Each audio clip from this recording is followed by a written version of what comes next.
All right, so we were talking about osteomyelitis. This is infection of the bone that results in inflammation, necrosis, and formation of the new bone. What is the etiology? Bacteria. And the most common bacteria causing it is Staphylococci. Why Staphylococci? Because this is the most common bacteria that may affect our skin. Okay, and the most important risk factor for osteomyelitis to happen is uh, fracture, okay, open fracture, most commonly affecting the long bones. Yung pulmonary tuberculosis causing extrapulmonary infection that may, they may spread to the spine or to the vertebra, from the lungs to the blood to the vertebra. That is also osteomyelitis, but we call them TB of the spine or PATS disease. Of course, we have a different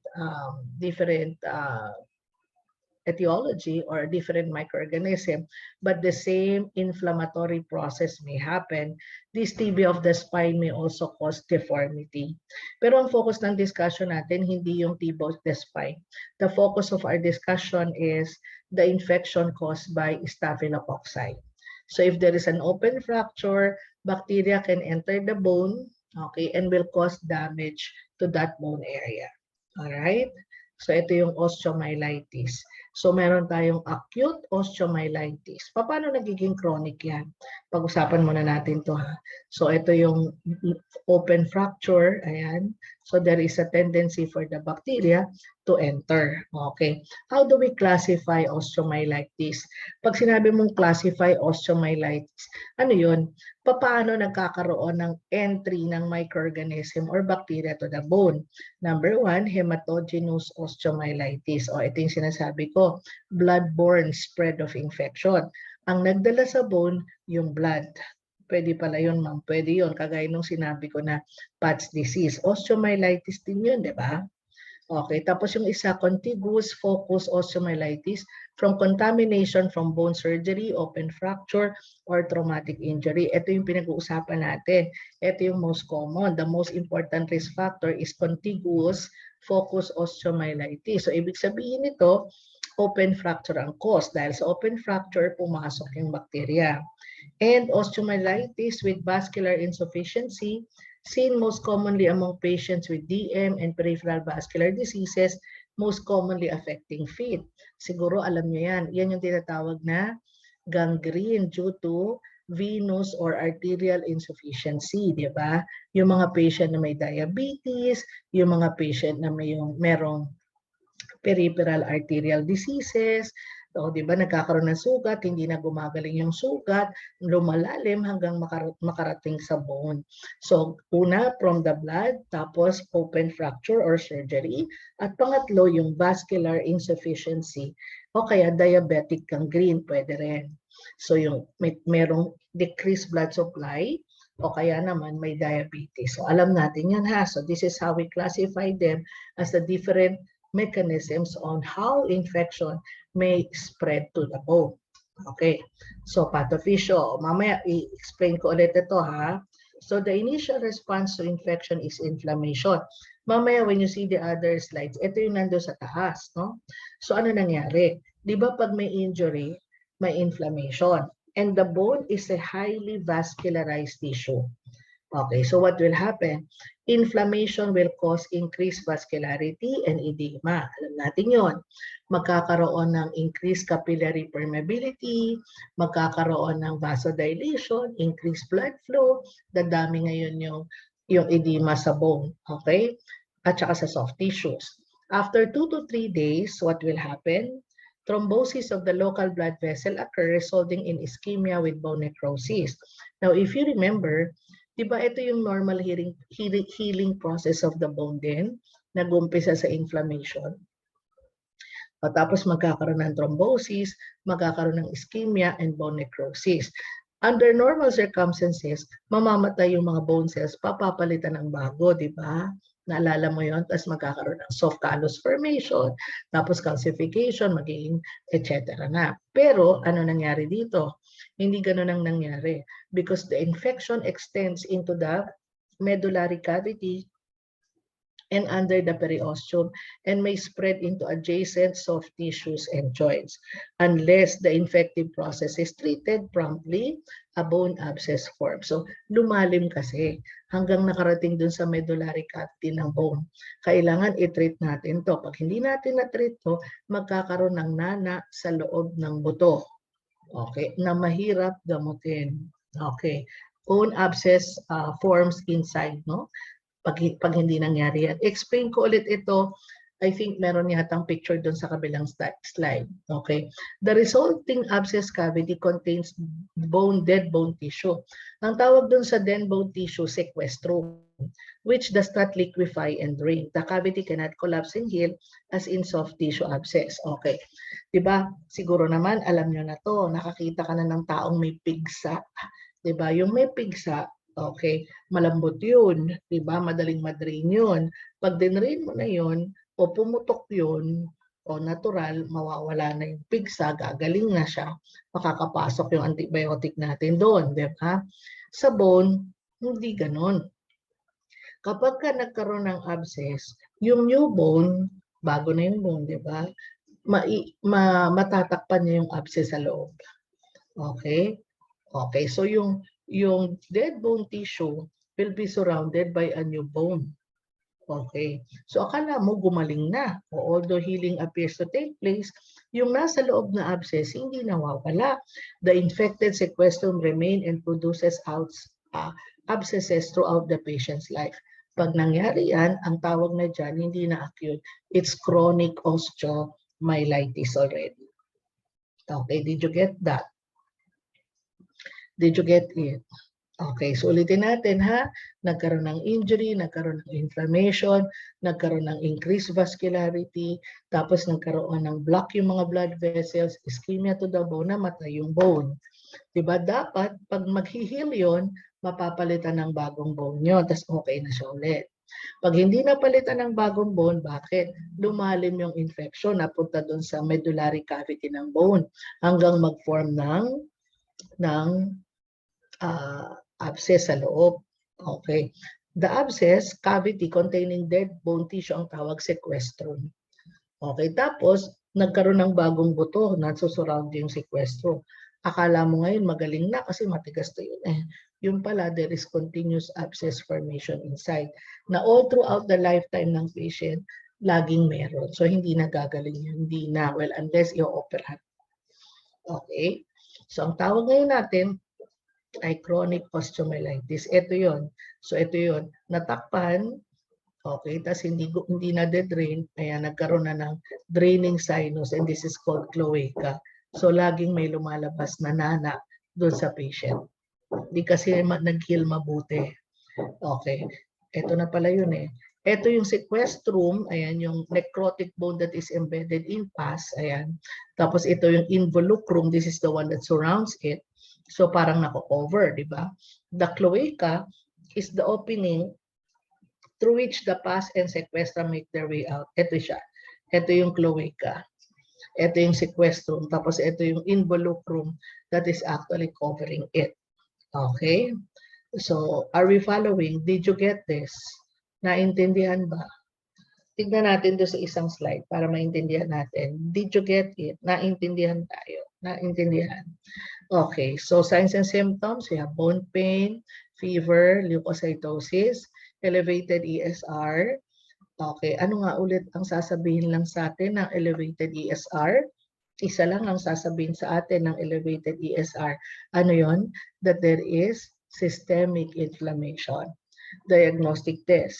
Bacterial infection to eh. So what is the most definitive diagnostic test? The most definitive diagnostic test, of course, is culture and sensitivity. Ma'am, ano pong ipapakulture natin? Yung blood. Yung blood ang ipapakulture. CBC, ESR, and of course, excuse me. Of course, we have X-ray. Ayan. So management, pinakamagandang management ay prevention.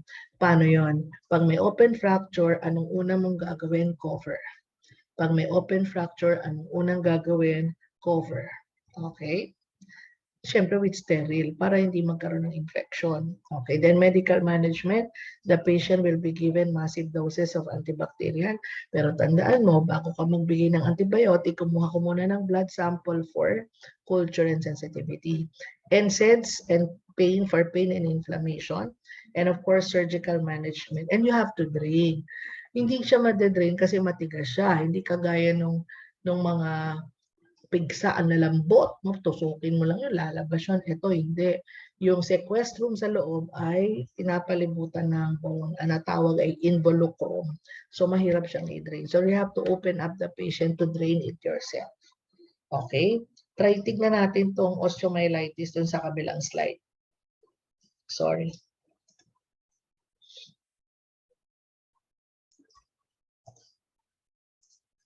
Ayan. So, you are seeing them, no? You are seeing the slides, right? Nakikita ba yung slides? Okay. Kagaya ng sinabi natin kanina, okay, ito yung tatlong paraan kung paano yung infection ay pumunta sa bone.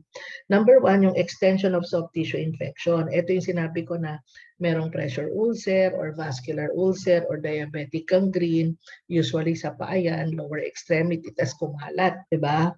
Yung lumalim yung bedsore hanggang buto, that is extension of soft tissues. Number 2, direct bone contamination. Ito yung tinatawag natin na open kasi yung skin, so nakapasok yung bacteria, o kaya yung hematogenous. So hematogenous, galing sa ibang lugar, kumalat sa blood, tapos napunta sa bone. Kagaya nung diniscuss kanina, di ba? Ayan din yon. Okay. Ito, pag nagkaroon ng initial response, ano nga yung initial response? This is called the initial response of, ano to? This is inflammatory response. Okay. Nagkakaroon ng increased vascularity at saka edema. Diba? Tapos nagkakaroon ng bone necrosis. Dapat yung bone necrosis na mamatay yung mga bone, papalitan ng bagong bone. Okay. Okay, dapat ganon. Hindi ganon ang nangyari. Ano nangyari? Pumasok yung bacteria sa loob ng cavity. Hindi man lang na-detect ng mga WBC ha. Okay. Tapos nag-form sila ng abscess formation. Pag nag-form na ng abscess, mahirap na yung gamutin. It may turn a chronic osteomyelitis unless we do surgery. You have to open and drain it yourself. Okay, and this inflammatory response, ayan ang sinabi ko, will cause creation of sequestrum, resulting abscess cavity which contains dead tissue and does not easily liquefy and drain. Okay, yung cavity hindi nagko-collapse, hindi nag-heal, masusurround siya ng involucrum, tapos kapag naging chronic, ang tawag ay yun na, chronic osteomyelitis. Ito rin yun, inulit ko lang. Okay, ito yung tatlong at higher risk ang poorly nourished, elderly, obese, those with impaired immune system, with chronic illness, with long-term steroids therapy. Okay, again, hematogenous, sudden ang onset, like septicemia, chills, high fever, increased pulse rate.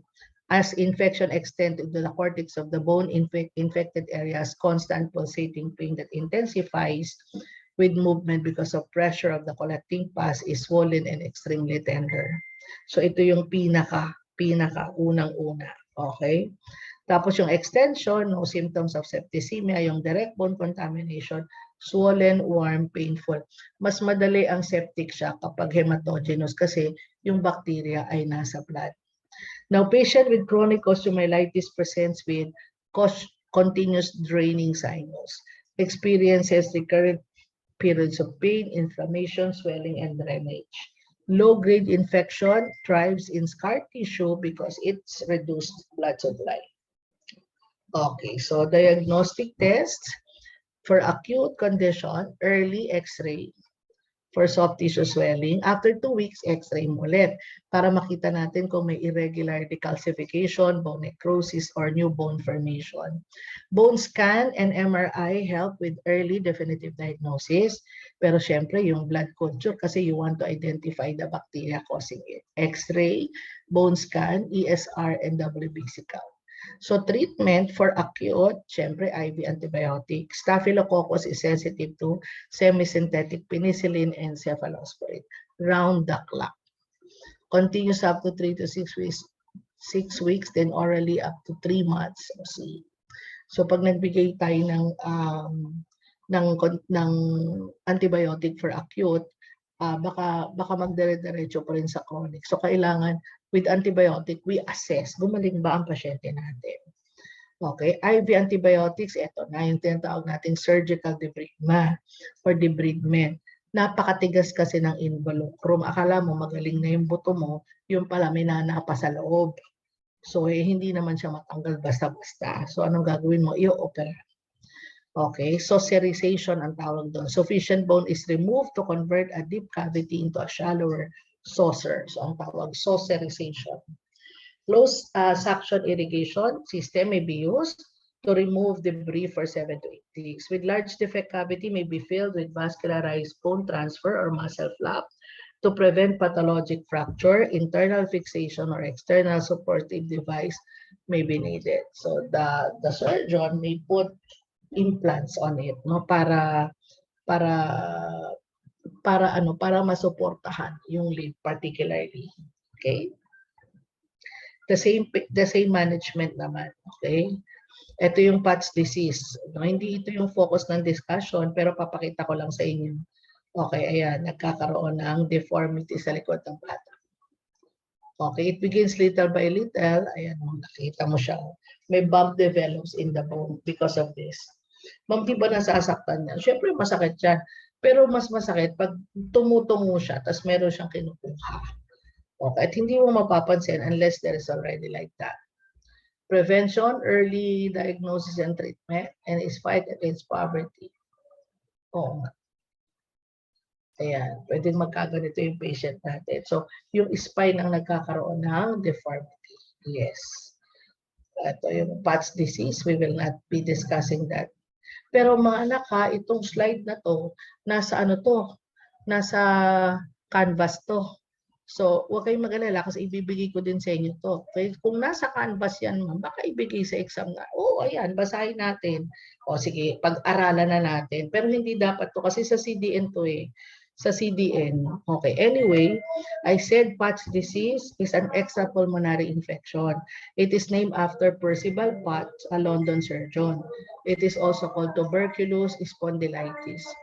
Ang mga bacteria ng TB is slow growing yan. Hindi naman basta makakarating sa spine yan. So this is common among patients who are immunocompromised, especially children.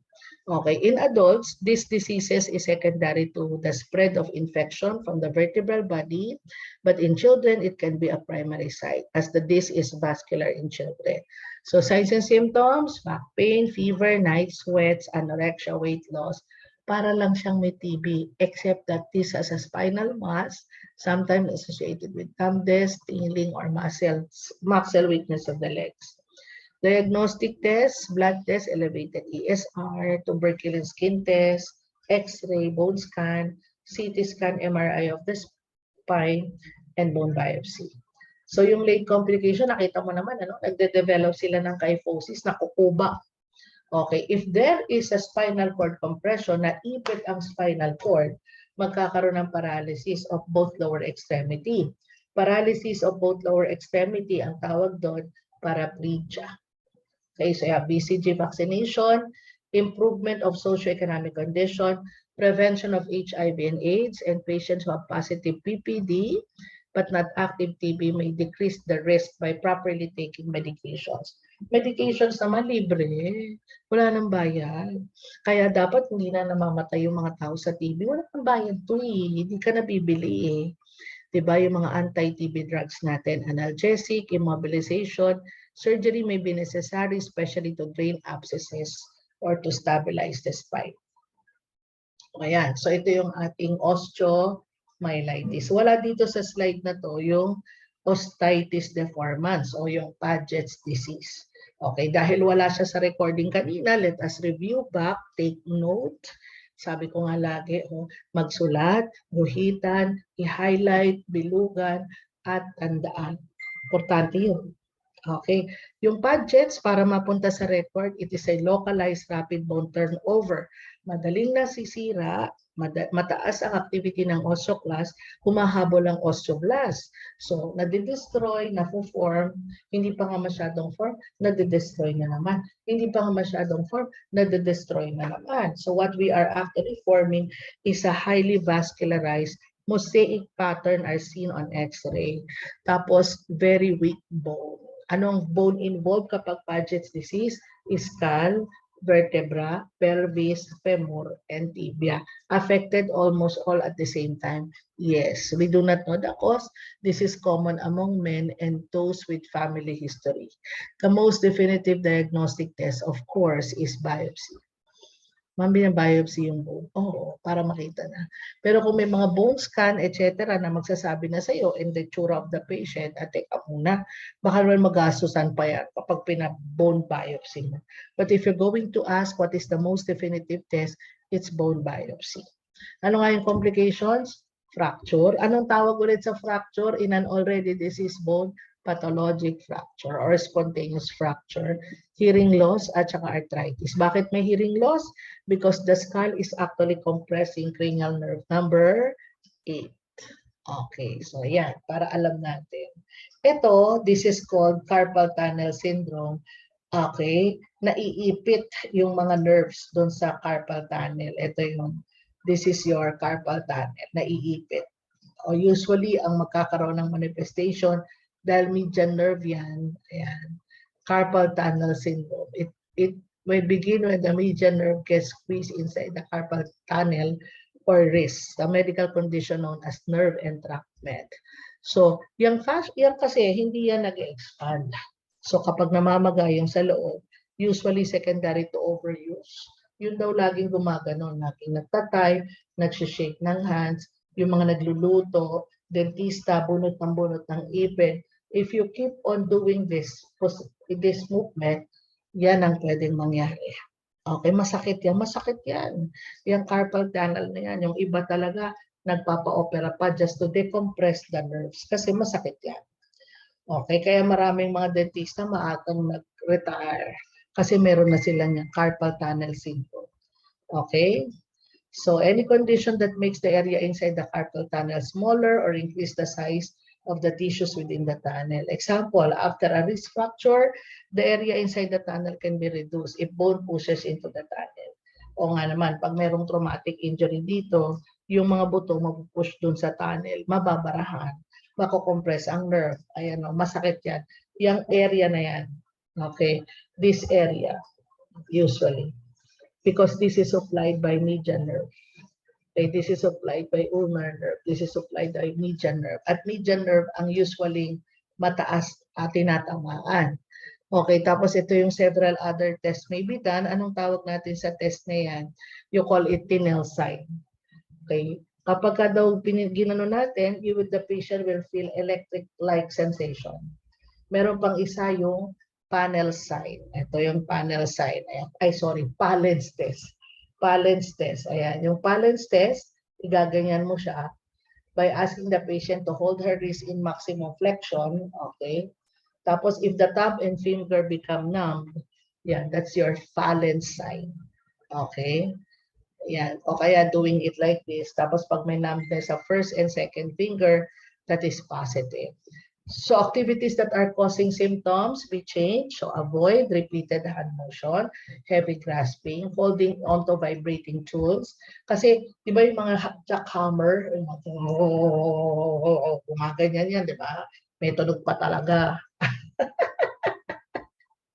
Okay. Position or working with your wrist, bent down and out, smoking, avoid, lose weight. Of course, if we are overweight. Okay. So ayan, okay, nilalagyan nila ng wristbands for you not to be able to move. Kaya yung mga ibang dentista, wala na, nag-retire. Ayan. Or you will do this exercise. Ayan, flatten. Okay. Okay, relax for 5 seconds. Okay. Then, bend. Okay, then bend. Then, 5 times lang naman. Okay. Ayan.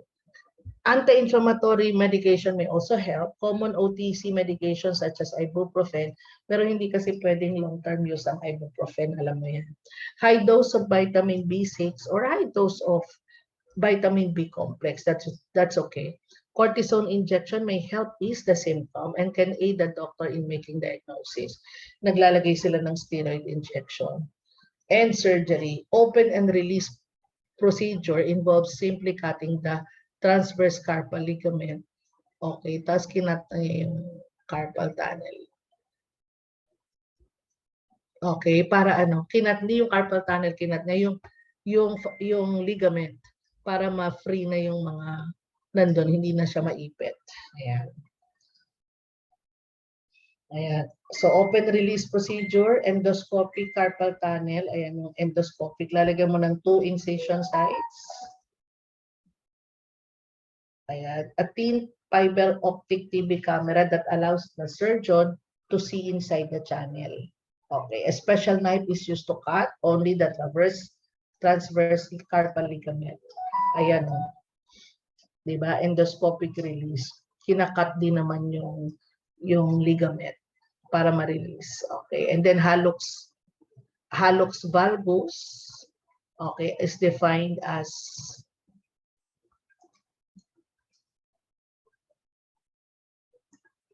ayan, this is what happens to the big toe. So ano ba nangyari doon sa big toe? Pag hallux, the medial term for big toe, and valgus is an anatomic term that means the deformity goes in the direction away from the midline.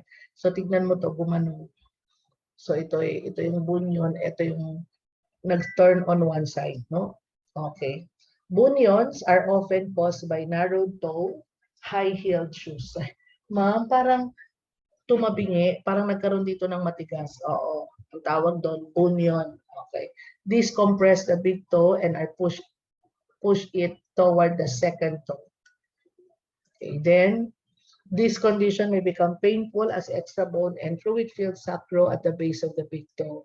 This leads to swelling and pain. Bunions occur more frequently in women and sometimes they run in the family. Bunion, ayun. If the bunion gets worse, the resulting severe deformity and pain, surgery to realign is necessary. So, kailangan i-realign na yan.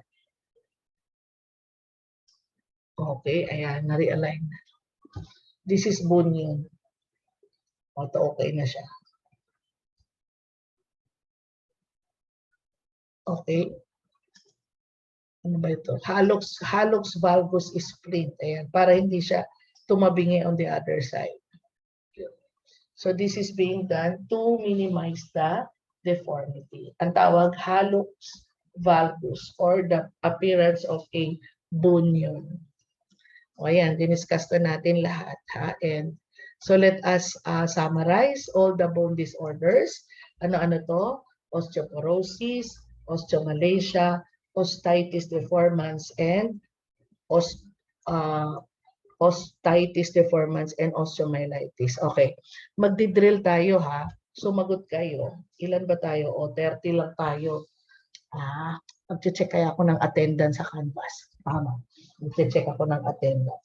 Ngayon lang ako mag-check ng sarili kong attendance ha. Puro picture attendance lang tayo tsaka yung representative. Okay.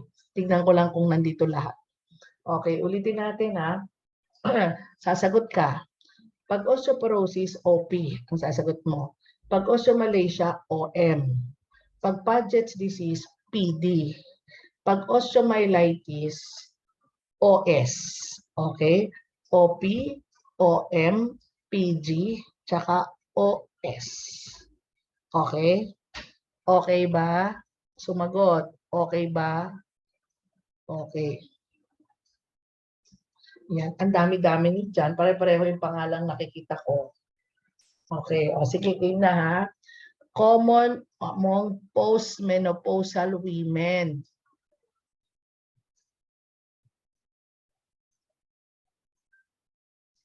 Okay. This is called rickets in children. Rickets in children. Rickets in children. Yon. Okay, hindi ko sasagot. Bahala ka sumagot ka. Okay. This is localized rapid bone turnover.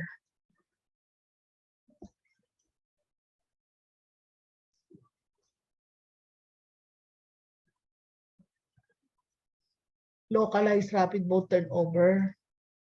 Meron ba yan? Commonly affecting the skull, the vertebrae, the femur, the tibia. Ano ba? Yan ay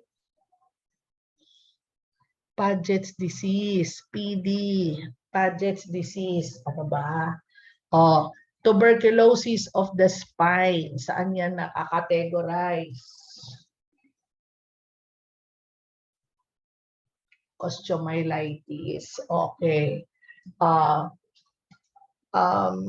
There is decreased bone mass. Oy, decreased bone mass, ano yon? Mababa na yung calcium, mababa pa yung collagen. Ano yon?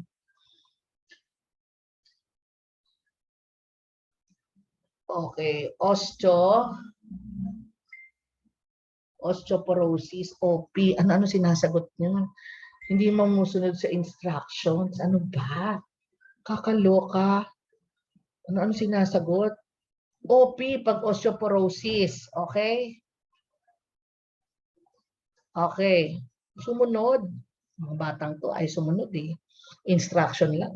Okay. Staphylococci is the most common cause.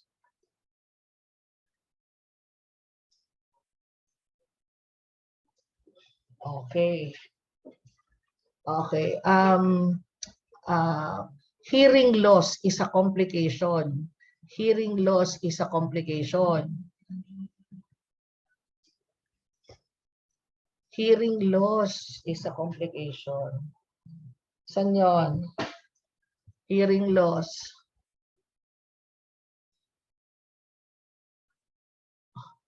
Paget's disease. Ano mga pinagagagawa? Okay. The wager's hump. The wager's hump. The wager's hump. Oh. The wager's hump. Meron ba akong sinabing the wager's hump sa Paget's disease? The wager's hump. Saan yun?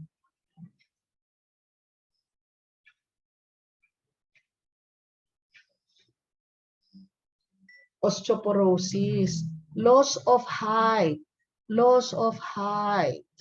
Loss of height. Okay. Demineralization of the bone only.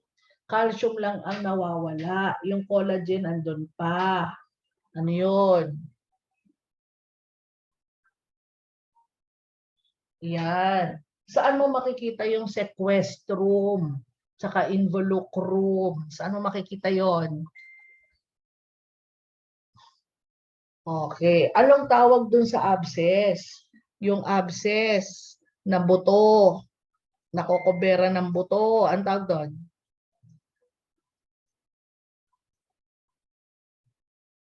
Ang tawag ay sequestrum. O, yung buto na nakapalibot, anong tawag doon? Involucrum. Okay. O, pare-pareho ba silang may acute pain? Yes or no?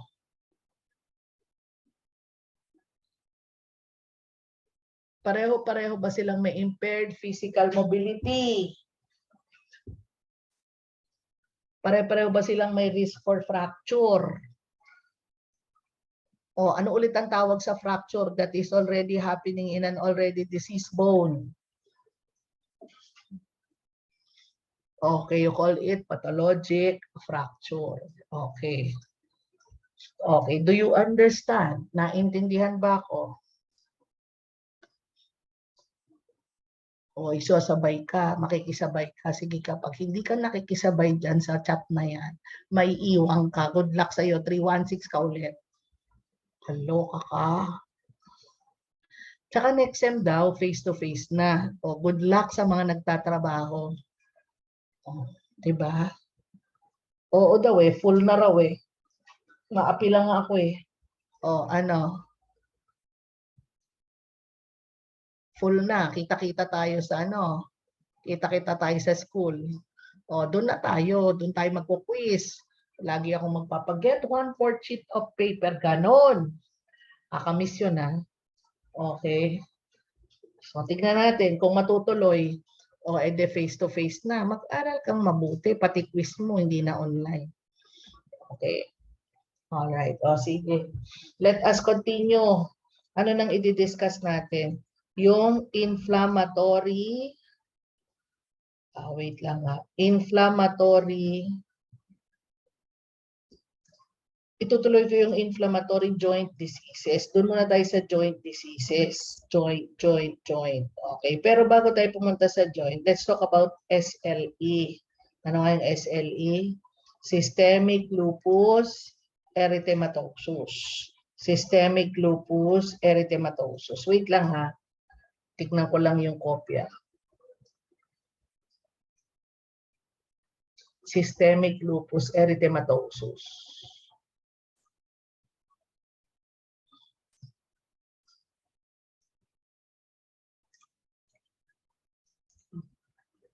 For a while po, nakita ko na yun eh.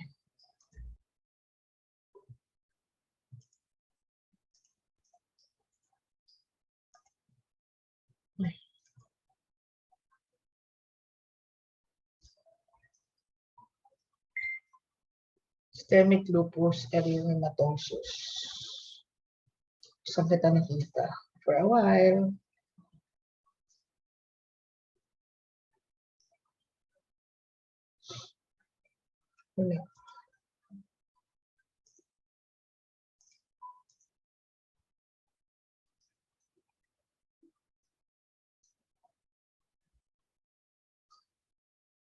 Ito.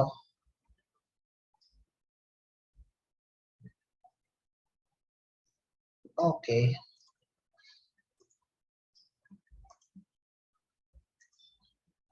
Ayan. You are seeing my screen? Nakikita po yung screen ko? Yes. Yes. Okay. O, game, ha? SLE. This is the best time to know what SLE is all about. Ulitin natin. How do you define SLE? Kahit saan ka pumunta, kahit anong ginagawa mo, pagka medical condition at nakita mo SLE, ito yun. Okay? The SLE is a result of disturbed immune regulation that causes an exaggerated production of autoantibodies. Ano ibig sabihin daw? Yung katawan daw natin ay gumagawa ng antibodies na sumisira din sa katawan natin. Okay. So the risk factors include genetic factors, hormonal factor, environmental factor. Okay, this is more common, they say, among women. So most likely may hormonal factor involved. Ulitin natin. Ang SLE is an autoimmune systemic inflammatory disease of the connective tissues. Ano daw yun? Meron daw antibodies na sumisira sa lahat ng cells ng connective tissue natin. Connective tissue, edi ang dami nun, ma'am. Oo, kasali ang buto, kasali ang joint, kasali ang skin, kasali ang blood. Ang dami kayang connective tissue. We do not know the cause. Okay, pero ang risk factor, genetic, hormonal. Hormonal, this is common among women. Environmental factor, sunlight or thermal burns. Alam mo ba, yung mga patient na may SLE, kapag nabibilid pa sila sa araw, nagkakaroon pa ng flaring, lumalala. Yung mga skin lesion, lalo silang namumula, di ba? Lalo silang nagkakaroon ng edema, ng redness, etc. Certain medications such as, ito pati gamot, hydralazine, apresoline, procainamide, isoniazid, chlorpromazine, and some anti-seizure medication have been implicated in chemical or drug-induced SLE. B cells and T cells both contribute to the immune response, okay, in SLE. Beta cells are instrumental in promoting the onset and flares of the disease. Ulitin natin, yung antibodies na bubuo directed towards our cells. Ano ba ang gumagawa ng antibodies? E di yung mga B cells, yun ang gumagawa. Okay, so the very first part of the body affected is the skin. Tandaan mo, ha, ang unang-unang maapektuhan na dalawa is skin and joints. So there is skin involvement and joint involvement. Oh, ito yung characteristic na tinatawag na Malar-Rash. Okay, characteristic ito. Ang tawag nila Malar-Rash. Okay, this is also called butterfly rash. Bakit siya tinawag na butterfly rash? Kasi mukhang butterfly kasi dito, dito, dito. Yan, kaya mukhang butterfly. Kaya tinawag na butterfly rash or malar rash. That is characteristic of SLE. Pag narinig mo yan, SLE yan. So anong gagawin mo dyan? Isulat, guhitan, i-highlight, bilugan, tandaan. Naku, pinibigay sa board exam yan hanggang sa board exam. Okay, so kailangan gawin natin yan, ha? Tandaan. Okay, so ito yon. Okay, and then joints will be affected as well. So, skin lesion na, hindi lang sa mukha, sa buong katawan. May joint affectation pa. Again, anong unang manifestation? Skin involvement and joint lesion. So, magkakaroon ng rashes and joint or arthritis, inflammation of the joint. Okay. So, yung dalawa na yun ang unang-unang affected. Excuse me, you have the skin yan, butterfly rash, red patches, okay. Tapos yung muscles and joints, yan, arthritis, swollen joints, etc. Pero later on, lahat na affected. Kaya nga ang tawag systemic. Pag naapektuhan ang heart, the patient may have either endocarditis or pericarditis, abdomen, severe abdominal pain, sa blood, anemia, high blood pressure, sa kidneys, yon ang affected. Sa lungs, ayan ang manifestation. Last, sa lahat ng mga major organs of the body, the most common major organ affectation and the worst is the kidney. And majority of patients with SLE, they die of kidney failure. Nagpapadialysis sila, yes, to prolong their lives. Magpapadialysis sila. Wala tayong, syempre, meron na tayong gamot sa ngayon sa SLE, pero syempre, kailangan pa rin nating, kumbaga, kailangan na pa rin natin i-treat yung clinical manifestations. Tapos yung mga bagong gamot, mga ang tawag doon, auto-antibodies. Labanan ng antibodies to. So we are giving this to patient, no? Kaya lang, that makes the patient more immunocompromised. Okay. Diagnostic test. Yung ibang libro sinasabi, wala daw definitive diagnostic test. Okay. Yung iba naman sinasabi, you can do skin biopsy. Pero anong makikita ko dyan? Inflammatory cells. There may be positive anti-nuclear antibody test. Pero itong test na to, lahat ng immunosuppression or sa lahat ng sakit na secondary to immunosuppression, lahat niyon may anti-nuclear antibody, lahat sila. So it will just be suggestive, but it will not be definitive. Siyempre magpapa-CBC ka, siyempre magpapa-ESR ka. Isa lang naman ang sinasabi sa atin ng ESR. Ano nga yung sasabihin sa atin ng ESR? That there is systemic inflammation. Diba? Yun lang ang sasabihin sa atin. Okay? So that is your SLE. Okay? What is your goal? Wait lang ha. Titignan ko lang yung sa kabila for the management. For a while po, alam ko kasi meron din sa isa eh. Okay, so before I go to management, I'll just look for the other one, ha?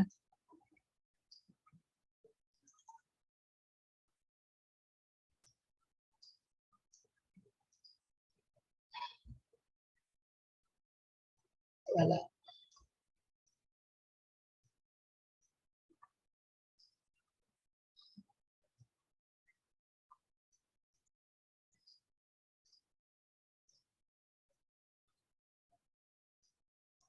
For a while po, paki-post muna yung recorded video. I will just be looking. Pag wala, then I will just tell you. Alam ko kasi meron. Paki-post lang yung recorded video, please.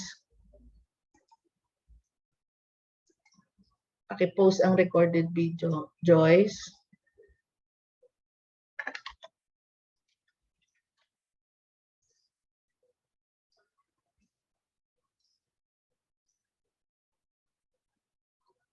Hello? Ayaw niya. Nandiyan ka pa ba, anak? O sige, huwag na. Eto na. Ako na. Nasaan ka? Ayan, management. Okay, ay sorry. Okay. The management of SLE includes, okay, Joyce, may ginagawa ka bang iba? Okay. The management includes, syempre, palliative treatment, relief of signs and symptoms. Very important to. Okay? So, paano natin marirelieve yung signs and symptoms? So, pag sinabi natin relief of signs and symptoms, this is palliative. Okay? Palliative treatment. So, paano ba yun? Okay? Avoid sun exposure. Syempre, kasi nagkukos ito ng exacerbation of symptoms. Okay? Skin care. This is very important also. Okay? Tapos, relieve the pain. Okay? Paano natin marirelieve ang pain? We can give NSAIDs. Okay? We can give anti-inflammatory drug. Okay, and the anti-inflammatory drug of choice is steroids. Okay, steroids. Ang steroids ba may anti-inflammatory effect? Yes. Actually, sa SLE, steroids talaga ang binibigay natin. Kasi sinusuppress natin yung immune system. Kasi di ba, ano ba problema mo? May antibody na sumisira sa connective tissues natin. So anong gagawin mo? I-stop mo yung antibodies na yon. Anong ibibigay mo? Bigyan mo ng steroids. They can suppress the immune system. Okay? And then we have to monitor, ano ba yan? Monitor organ involvement. Ano nga yung most common organ na ini-involve? Kidneys. So we have, you do kidney function test, you do lung function, ayan. Kailangan specialist o kidney function test. Kasi nga, the most common organ affected and the most common cause of death, of course, is your renal failure. Okay? Or maybe the use of our antibodies. Okay? Antibodies. O baka yung gagamit na sila ng mga tinatawag na mononuclear antibodies. Labanan na ng antibodies to eh. Antibodies ba ang problema? Antibodies din ang solusyon. So SLE, ang itatanong lang sa atin, class, yung mga nursing intervention. Halimbawa, promote rest, diba? In between activities, prioritize your activities, usually in the morning, ano ba, skincare, okay. Do not overuse the joints, okay. Hindi pwedeng mas matagal maglakad. We have to provide rest in between activities, etc. Okay, so this is your SLE. Again, systemic lupus erythematosus. What is, ma'am, the mainstay in the treatment? Steroids. The mainstay in the treatment is steroids. Maganda naman doon sa ibang SLE, nagkakaroon ng remission. Ano ibig sabihin nun? Nawawala yung signs and symptoms. So, wala silang signs and symptoms. At yung iba, pag walang signs and symptoms, wala nang iinumin na gamot, not even steroids. Yung iba bumabalik pa, yung iba, well, swerte pag hindi na bumalik, di ba? Okay, so this is SLE. This is SLE. Do you have any question? Any question? Question po? Wala po. Okay. Sige, let's continue on, ha. I-discuss na ngayon natin ang mga inflammatory joint disease. Okay. So bago natin i-discuss isa-isa yung inflammatory joint diseases, we will do a comparative discussion just like what we did in the board. Okay. Do you follow? Are we following?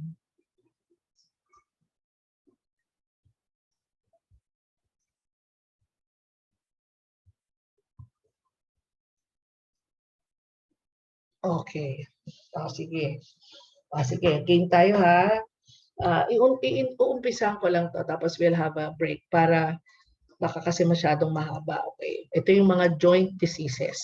So ano-ano ba yung mga joint diseases? Una, we have rheumatoid arthritis. Tawagin natin siyang RA, rheumatoid arthritis. Okay? Then we have osteoarthritis. Tawagin natin siyang OA. Okay? And then we have gouty arthritis. Tawagin natin siyang GA. Sa atin lang to ha. Yung osteoarthritis, yung rheumatoid arthritis, ang tawag sa kanila talaga RAOA. Totoo yun. Pero itong GA, ang tawag gouty. O ngayon sa atin, for our sake of discussion, tawagin natin gouty arthritis. Okay, or GA. Okay, so ito yung tatlo. Okay? So yung bone, 4. Ito 3. Ano po ang involved? Joints. Okay. So, sa Tagalog, lahat lang yan ang tawag rayuma. Diba? Pag sinabi mong nirarayuma ako, ano kayang rayuma sinasabi niya? Rheumatoid arthritis, osteoarthritis, or gouty arthritis. Magkakaiba po yan. Hindi po yan pare-pareho. Okay, pero sa Tagalog, tawag lang natin dyan rayuma. Diba? Kaya yung iba natataranta na eh. Sabi, hindi yan rayuma, arthritis yan. Okay, kasi yung iba, they are referring rayuma as rheumatoid arthritis. So, ay matalino. Okay, so isahin muna natin yung definition. Rheumatoid arthritis is an autoimmune, may sumisira na naman, systemic, okay, inflammatory disease of the synovial joint. Okay, ma'am, parang SLE yan. Parang ganun. Pero yung SLE kasi, lahat ng connective tissue naaapektuhan. Ito, synovial joint lang. Okay, maliwanag yan. Ang osteoarthritis, ito, especially acute osteoarthritis. Acute ha, acute. This is a degenerative. Tawag natin dyan, degenerative joint disease. Degenerative joint disease. Degenerative joint disease, or there is deterioration of cartilages in the joints. Yeah, that's your acute osteoarthritis. Okay, and then we have gouty arthritis is a metabolic joint disease characterized by hyperuricemia.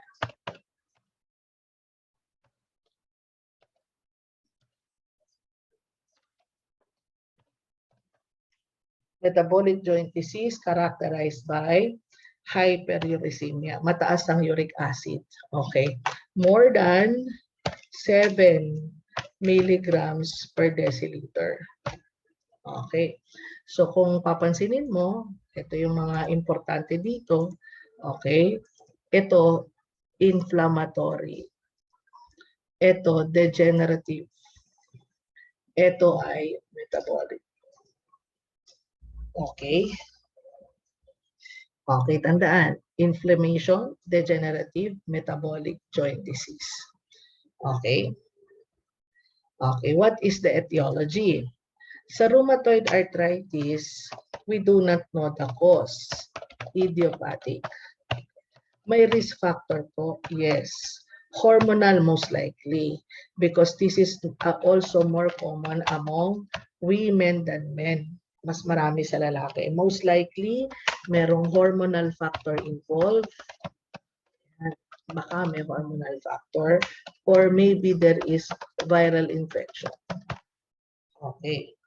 So ito yung risk factor natin sa rheumatoid arthritis. Okay. Ito, ang etiology nito ay trauma to the joint.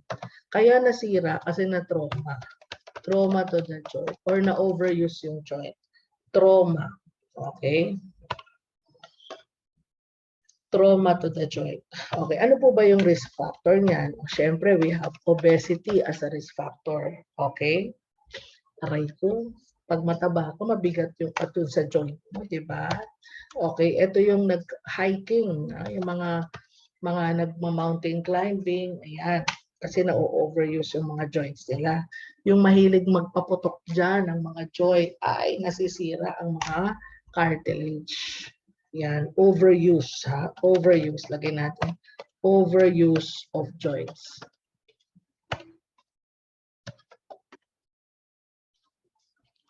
Okay, dito naman, ano naman ang ating etiology?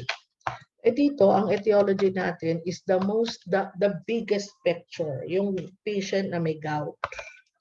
Ito yung umbrella, yung gout. Gout is a metabolic disease. Metabolic disease characterized by hyperuricemia. Ito yung mataas ang uric acid. Kahit yung iba, ma'am, yung iba ba niyan walang gout? Okay, para matandaan mo. Lahat ng may gout arthritis, may gout. Pero hindi lahat ng may gout arthritis. So yung gout, ang mas mataas na sakit. Okay, tumataas ang uric acid. Maybe because of heredity, okay, hereditary, yung katawan nila nagsisynthesize talaga ng maraming uric acid kahit di sila masyadong kumakain. Yung iba naman caused by diet. Okay. Isang manifestation ng big na sakit na gout ay maapektuhan ang joint. At pag naapektuhan ang joint, ang tawag doon ay gouty arthritis. Did you get it? Did you get it? Yes. O sige. It's 10 a.m. Let's have a short break. Kape-kape muna tayo para hindi tayo naantok. Okay. Then we will continue with this. I hope to finish all of this. Para pagkatapos nito, special senses na lang tayo. Eyes, ears lang ang disorders. Yung mga iba hindi. Yung nose hindi. Alright? Okay. Will you please stop the recording? Is Joyce around already? Okay, so let us now begin. In rheumatoid arthritis, okay, sabi natin, women are more affected than men. In osteoarthritis, I forgot to tell you here, yung ibang book sinasabi common among men than women.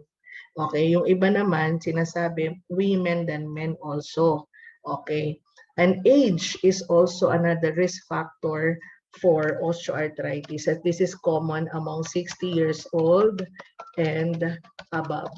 So this is common among 60 years old and above. All right. So this is our risk factors. Okay. In rheumatoid arthritis, the very first joints affected are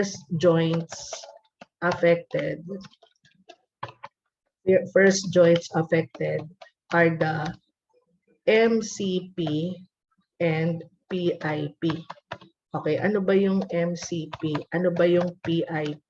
This is your metacarpophalangeal joints, okay, and proximal interphalangeal joints, okay. So these are actually the joints of the hands, okay. So this involves usually small joints. Nag-uumpisa sa kamay. Okay. Affectation is usually symmetrical and bilateral. Ibig sabihin, pag affected ang kanan, affected ang kaliwa. So it's always at the same time. Pag affected ang kanan, affected ang kaliwa. Symmetrical, bilateral, and migratory, meaning it affects one joint after another. Okay? Okay, class, for a while ha. Paki-pause muna ulit for a while po. Okay, game na tayo ulit. So sabi natin, the affectation is symmetrical, bilateral, and migratory. Pag affected ang kanan, affected ang kaliwa, and it will actually affect one joint after another. Sa osteoarthritis, the first joints affected ay the weight-bearing joints. Weight-bearing joints. Usually, the hips and knees. Kasi ito yung magke-carry ng too much weight natin. Okay? Now, the affectation is asymmetrical. Pag affected ang kanan, not necessarily magiging affected yung kaliwa. Not necessarily. It is also unilateral, pwedeng isa lang, okay? And it is also non-migratory. It is not going from one joint after another. It's not like that. Oh, this is osteoarthritis, okay? So, gouty arthritis class, the first joint affected ay the big toe. Ayan, big toe. Okay. Affectation is asymmetrical. Okay. But migratory. Ibig sabihin, it may be affecting only one side. Okay. But it is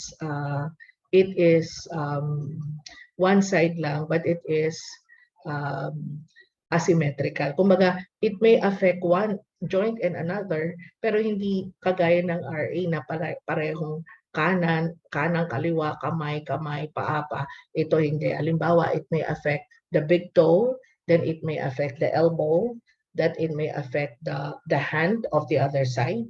It is symmetrical, it is migratory, but affectation is asymmetrical. Okay, nakakasunod kayo? Are we following? Nakakasunod? Nakakasunod? Yes, okay. Let us draw the joint, okay? I-draw natin yung joint, no? Halimbawa, ito yung joint ng kamay. Halimbawa, ito yung joint. Ayan, ito yung joint. In rheumatoid arthritis, halimbawa, ito yung joint. For example, this is a synovial joint. So what happens now is, there are antibodies that are destroying the joint. Ito yung mga heart na to. Ito yung antibodies. Okay. Sisirain tong joint na to. O sisirain yung joint na yan. Okay. So kapag may nasirang joint dyan, magkakaroon ng inflammation. Tama? Magkakaroon ng swelling, redness, heat, and all the signs and symptoms of inflammation. Nakasunod ba tayo? Nakasunod pa tayo? Nakasunod? Nakasunod? Okay, very good. And you form the characteristic joint lesion. Yung characteristic joint lesion nito, ang tawag ay panus. Okay. Pag sinabi nating panus, okay. Ano ba yung panus? Panus is actually, granulomatous. Granulomatous tissues, okay, composed of dead cells, okay, yung mga inflammatory cells, ayan. Tissue lang yan, oo. Nakikita ba yan sa x-ray? Hindi. Hindi nakikita sa x-ray, hindi. But this panus is the one that will give the joint of the patient the worst deformity ever. So yung panus na yon, soft tissue yon, hindi nakikita sa x-ray yon. But that panus is the one that will give severe deformity to your patient. This is the characteristic lesion in the joint of patients with rheumatoid arthritis. It is called panus. Okay? Nakikita sa x-ray? Hindi. But this is the one that will give you the worst deformity? Yes. Okay. Sa osteoarthritis naman, ito naman halimbawa yung weight-bearing joint. Okay. Now, if you remember, our joints, okay, meron tayong cartilage. So, halimbawa, itong kulay yellow yung cartilage. Okay. This is the cartilage. Ano nangyari? The overuse of the joint will cause the cartilages to be destroyed. Nasisira yung cartilage. Nasisira. Ayan. Nasisira yung cartilage. Ma'am, cartilage lang ang nasisira. Oo, cartilage lang. Kaya yung mga acute osteoarthritis, ang nasisira lang ay yung cartilage. So yung mga acute osteoarthritis, ulitin ko, yung mga acute osteoarthritis, ang nasisira lang ay cartilage. Nasisira ay cartilage. Acute osteoarthritis, walang inflammation because cartilages are avascular. So pag nasira yung cartilage, pag hinawakan mo yung joint niyan, tapos pinamove mo yung joint, pinamove natin ang joint, meron kang mararamdaman. Ang tawag natin doon ay crepitus. Okay? The crepitus is actually made by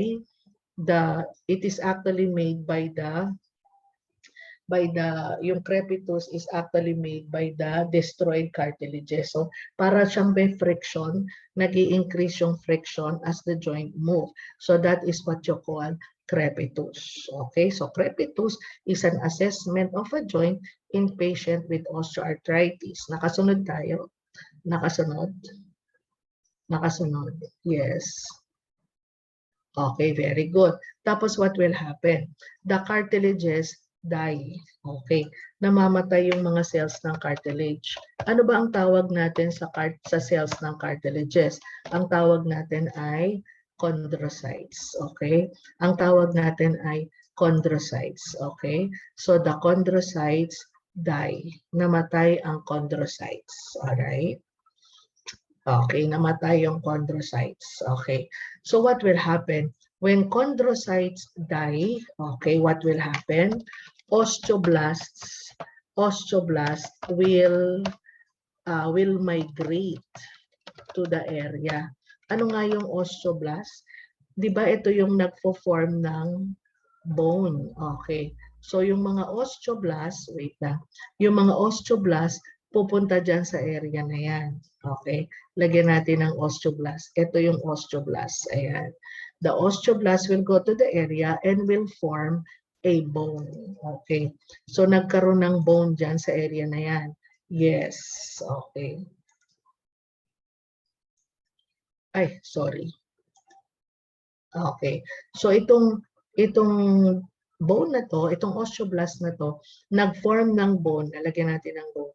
Nag-form ng bone ito, nag-form siya ng bone dun sa area. Ayan. Ayan. Yan ang bone. Okay.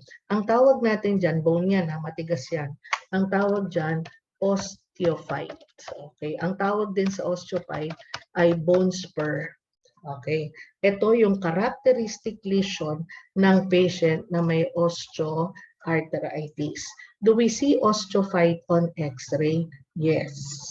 Yes. Kasi buto yan. Okay. And the osteophyte you see on X-ray is a diagnostic test that the patient has osteoarthritis. Ulitin ko. Yung osteophyte doon sa X-ray ang magsasabi sa atin na yung patient ay may osteoarthritis. So this is a diagnostic test. Okay. O ano nga yung mangyayari, ma'am? Okay, ganito. Makinig ka ha. Dahil may butong nakalawit dyan, alam natin that this bone is actually surrounded by muscles. Okay. This bone is actually surrounded by muscles. Okay, wait.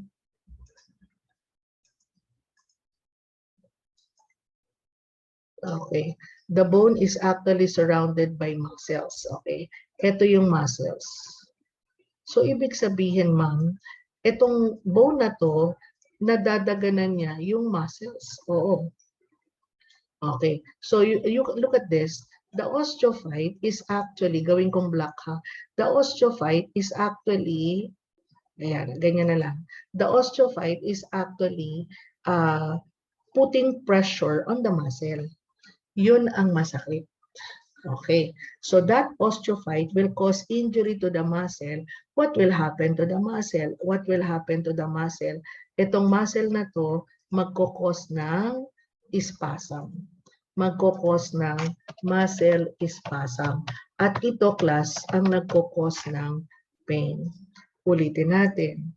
Yung osteoarthritis, kapag acute, walang inflammation. Ano po yung nagkukos ng pain? Ang nagkukos ng pain ay muscle spasm. Okay. Muscle spasm ang nagkukos ng pain. Okay. So yung muscle spasm na yan ang nagkukos ng pain. Kaya nga ang mga tao na may osteoarthritis, napaka-effective sa kanila ng mga liniment na maiinit. Halimbawa, omega painkiller, Yan. O kaya white flower, katingko, istapane. Diba? Pag pinahid nila, nawawala yung pain. Bakit nawawala? Because, lagay ko rito, heat relaxes the muscles. Kaya nakakatulong yun sa mga elderly na may osteoarthritis because heat relaxes the muscle. And sa elderly, pwede na natin silang bigyan ng paracetamol for pain. Diba? Kasi walang inflammation. Pag acute, okay. Pero tandaan mo, kapag ang joint na to nasira na hanggang dulo, ay nako, teka muna, hindi na siya acute osteoarthritis. Ano na siya? Chronic osteoarthritis na siya. Pag chronic osteoarthritis na yan, may inflammation o wala? May inflammation o wala?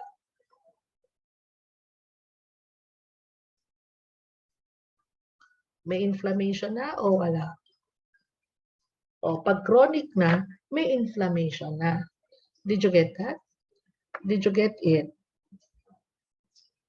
Okay, naintindihan na. Okay. Dito naman sa gouty arthritis, i-drawing natin. Ito halimbawa yung joint. Gawin na lang natin tong joint. Ayan, ito yung joint ng big toe. Okay. Ano daw ang nangyari? Meron daw deposition of uric acid crystals in the joint. Nako, isulat natin yan.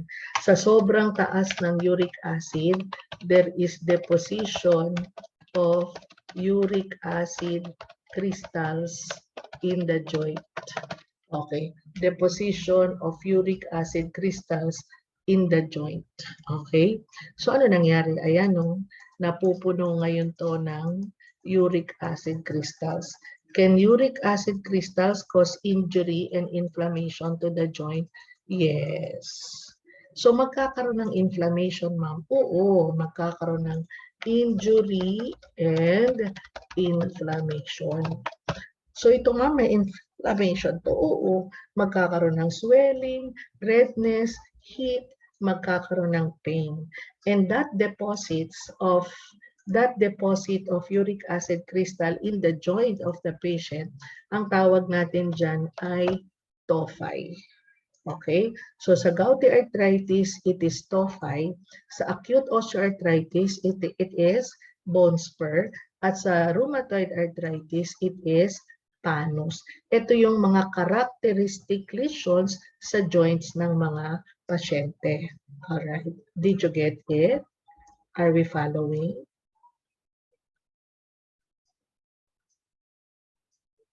Naintindihan natin?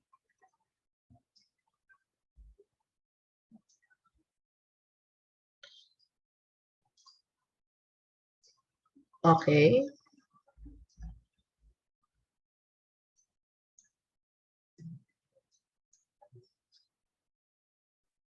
Okay. All right. So, hindi pa tayo tapos, ha? Hindi pa. Okay. Can I move now to the next page? I-move ko na ba sa next page? Yes. Okay. So, this is your next page. Ayan, page 2. Okay. Tignan natin, ha? Dahil ang rheumatoid arthritis, lagay ko na lang RA, ha? Dahil ang rheumatoid arthritis, again, systemic autoimmune inflammatory disease. Systemic Anong naapektuhan? Synovial joints. Okay. Bukod sa joint pains, okay. Ang characteristic pa nila, ito, tandaan mo, yung patient, tandaan mo, isulat, guhitan, i-highlight, bilugan, at tandaan. Tandaan niya. There is morning stiffness and fatigue. There is morning stiffness and fatigue. That is characteristic of rheumatoid arthritis. Systemic So, pangkalahatan yun, ma'am. Opo, pangkahalatan. So, may joint pains na siya, may morning stiffness pa siya, and fatigue. Pangkahalatan. Ma'am, yan po bang RA na yan? Yan po ba ay parang SLE? Kasi systemic autoimmune? Oo. Pero ang RA, joints lang ang affected. Ang SLE, lahat ng connective tissues affected. Okay? Alright. Tapos yung osteoarthritis, ito hindi. Kasi ano lang to eh, nagkaroon lang ng deterioration of cartilages in the joints. Okay? Nagkakaroon lang to ng inflammation kapag chronic na. Pag chronic OA na, chronic OA, tsaka lang nagkakaroon ng inflammation. And the inflammation there is localized. Nandun lang sa joints na yon, local lang. Okay? That is your OA. Okay. Tapos, yung gouty arthritis naman, okay. 'Di ba sabi nila, meron kang joint pains, okay. Sa anong joint pains and inflammation. Okay? Na bukod dyan, dahil mataas ang uric acid, lagyan natin hyperuricemia, okay, the uric acid may precipitate also in non-osseous tissues. Ibig sabihin, pwede rin siyang mag-deposit kahit sa mga soft tissues, kahit hindi sa bones lang. At ang common class sa earlobe, na common question sa exam, guhitan, i-highlight, bilugan, at tandaan. Ha? Usually sa earlobe, nagkakaroon. Tapos, magde-deposit din, pwede rin mag-deposit sa urinary tract. So, patient may develop urolithiasis. Kaya yung mga patient na may stone in the urinary tract, urolithiasis, stone in the urinary tract, yung iba sa kanila may gouty arthritis. Kaya kawawa naman, may gouty arthritis na, may gout pa, tapos may stone pa in the urinary tract. These are other conditions that this patient may be having. Pero ang OA, hindi. Ang problema lang ng OA, pag naging chronic na yung inflammation. Okay, are we following? Nakakasunod tayo? Nakakasunod ba? Okay. Ano nga ang age of onset nito? Lagay natin ha. Dito, age of onset, young adult women. No? Young adult women. Usually 25 to 35 years old. Okay. Lagay natin, young adult women. Adult women. Women ang mas common sa babae kaysa sa lalaki, maybe because of hormonal factor. Okay. Ito naman, ang age of onset, usually 60 years old and above. Okay. Bakit? Common sa mga elderly na nagkakaroon na ng degeneration of joint. Pero, ang mga bata, pwede na rin magkaroon ng OA ngayon, especially those who are overusing their joints. Yung ibang athletes, especially so if they are not really very trained to do stretching first before doing the work. Yan, nagkakaroon sila ng OA. Yung mga nagkakaroon ng nagka-hiking, ganyan. Yan. Ang gouty arthritis is common among men, okay? Usually 35 to 45 years old, okay? And gouty arthritis may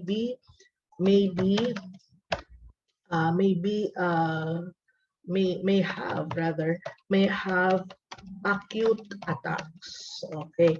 So pag sinabi natin pwede silang magkaroon ng acute attacks. Acute attacks precipitated by diet, urine-rich food, alcohol, stress, illnesses, ayan. Surgery pwede rin. Okay. Stress, illnesses, ayan, stress. Okay, so ito yung mga nagkakaroon ng acute attack. Ano ibig sabihin? Ibig sabihin nun, may gouty arthritis siya. Halimbawa, makita mo marami siyang mga tophi. Pero may mga pagkakataon na kapag uminom siya ng alak or kumain siya ng mga purine-rich food, the patient will have severe attack or severe acute attack. So nagkakaroon siya ng severe joint pains. Yun yung tinatawag na acute attacks. Ang OA, all the time, laging ganun. Ang RA, all the time, laging ganun. Pero ang gouty arthritis may be characterized also by acute attacks. So kapag may acute attack, mas masakit yun. Yes, mas masakit yun. Okay. Nakasunod? Nakasunod? Alam mo itong mga to halos diniscuss ko na dito. Pero pagdating natin sa slides, para makita mo lang yung mga pictures. No? Pero halos lahat na-discuss ko na. No? Diagnostic test. Okay. The most definitive diagnostic test is a positive rheumatoid factor. Positive rheumatoid factor. Okay? Ibig sabihin nito, ma'am, pag positive ang rheumatoid factor sa blood, sigurado kang meron siya niyan. Yes. There is also a positive anti-nuclear antibody test. Di ba sinabi ko sa inyo, parang yung sa tawag dito, parang yung sa ano sa SLE. Yan, autoimmune kasi 'yon. 'Di ba sabi ko positive ang anti-nuclear antibody. Halos lahat ng mga autoimmune ganyan. Okay. Dahil may ito'y inflammation, meron din silang elevated ESR. Uulitin ko, isa lang naman ang pwedeng sabihin natin with elevated ESR. Ano 'yon?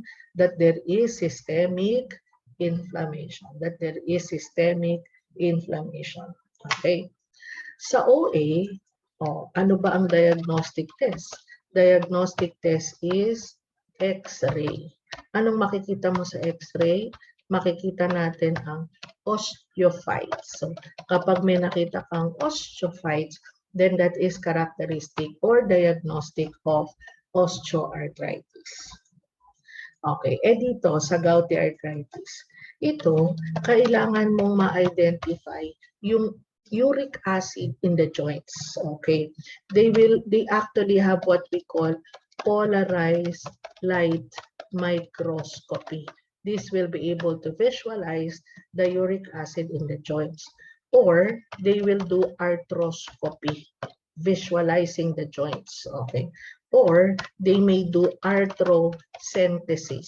Okay, you're going to aspirate fluid in the joints, tapos titignan mo kung may uric acid. Tapos usually they have elevated serum uric acid level. Serum uric acid level. Okay, so ito yung ating mga diagnostic tests. Okay? All right. Do we understand? Naiintindihan ba? Okay, so before we go to the management, okay, let us rediscuss them using our slides. Okay, can I stop share now? Can I stop share now? Itong mga sumasagot sa akin, sila-sila lang ang kausap ko. Ha? O 29 na lang tayo. Sino nawala? Can you identify? Sino nawala? O, done na raw, done. Tapos na. Okay. Let us now go to our slides. So wait lang ha. Saan ba yung slides ko? Okay, for a while.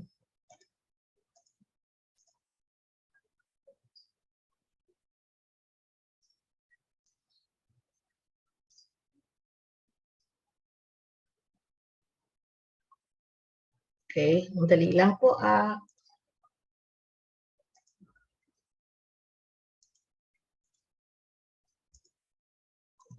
Isa.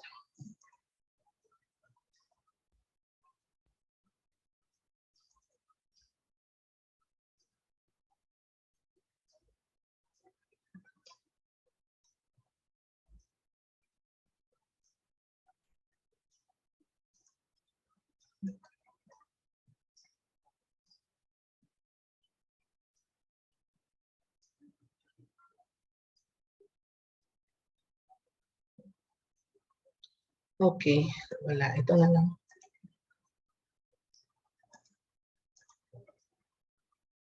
Ano ba yan? Ba't ito?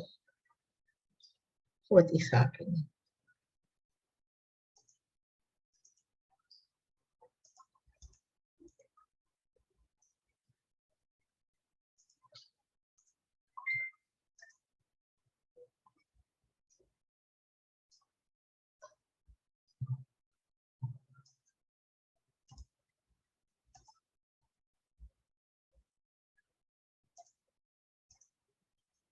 Yan. Okay, you are seeing them now. Oh, ito, dinidiscuss ko na to.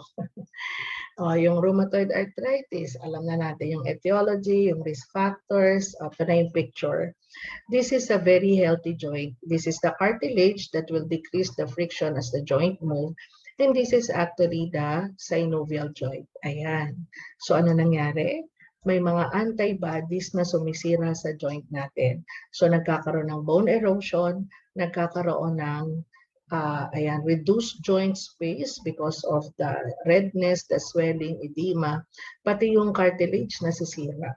Okay, anong sumisira? Antibody. Ayan, no? So ito yung joint capsule, ito yung synovial membrane, synovial fluid, at sinisira ng antibodies ang ating joint. So ano nga itong mga to? Nagkaroon ng mga dead inflammatory cells, mga hypervascularization. Anong tawag dito sa characteristic na to? Panos. And this panos is the one that is causing damage to the bone and cartilages. Do you see panos on X-ray? Yes or no? Do you see panos on X-ray? Yes or no? Do you see panos on X-ray? Yes or no? Do you see panos on X-ray? Yes or no? No. Oo, kasi soft tissues yan eh. Blood vessels. Okay. Pero yan ang nagkukos at nagsisira sa cartilage. And the panos is the one also that will give you the worst deformity. The affectation is usually bilateral and symmetrical. Okay. The first joint affected are the joints of the hands. Di ba nakaganon sila? Yung naka-flex. Ayan, no, nakita mo naka-flex. Ito naka-flex. Yan naka-flex.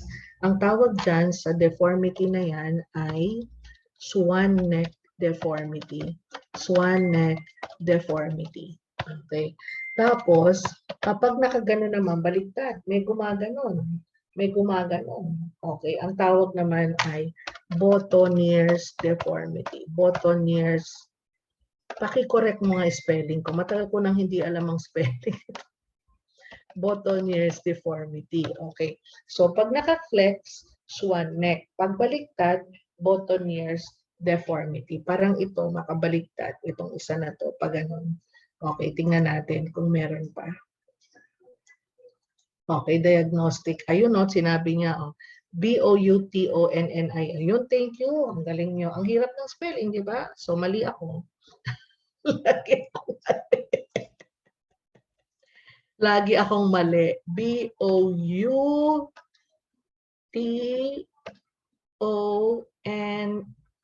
Ako na pahirap. I-E-R-E. Ayun. Ayan. Boutonniere. Ay, hindi pala. Y-T. Ayan. Boutonniere. Ayan. Ayan. Very good. Thank you. Ayan. Hirap, no? Hirap spelling. Boutonniere's deformity. Okay. Na nakabaliktad, nakaganon. Pag ganon, swan. Pag nakaganon, baliktad. Okay. The diagnostic test, of course, we know that. Tapos sabi natin, bukod sa joint pains, anong pa nga yung nararamdaman ng patient? Bukod dito, lagay natin to dito ha. Ayan, meron siya niyan. Tapos meron siyang joint pains. Meron siyang joint pains. Meron siyang morning stiffness and fatigue. This is characteristic of rheumatoid arthritis. Okay. So anong nursing diagnosis mo? Acute pain. Disturbed body image. Okay. Impaired physical mobility. Fatigue. Okay. Tama ba? Sulat natin. Nursing management. We have acute or chronic pain. Okay. Ano pa? Impaired physical mobility. Pwede rin disturbed body image. Pwede. Pwede rin fatigue or activity intolerance. Intolerance. Okay. Pwede rin risk for injury. Risk for injury. Okay. Ano pa? Pwede rin self-care deficit, 'di ba? Sobrang sakit, hindi na siya kaya mag-isa. Pwede rin. So these are the nursing diagnosis. Nursing diagnosis. Okay. So how do we manage our patient? Management. Tatandaan mo to. Pare-pareho ang nursing diagnosis. Pag pare-pareho ang nursing diagnosis, most likely, pare-pareho rin ang nursing intervention. Diba? So, unahin natin yung provide rest between activities. Hindi pwedeng puro activity lang. Hindi naman pwedeng puro rest lang. Kailangan rest between periods of activity. Importante yan. Dok, ayokong gumalaw kasi masakit. Hindi pwede yan. You have to move the joints up to the limits of pain. Up to the limits of pain. You have to move the joints up to the limits of pain. Okay? Hindi pwedeng basta mo na lang hindi siya i-move. Kasi pag hindi mo yan minumove, magkakaroon ng flexion, contracture. If the patient is always positioning himself or herself to a position of comfort, magkakaroon ng flexion, contracture. Ano ba ibig sabihin ng contracture? Contracture means shortening.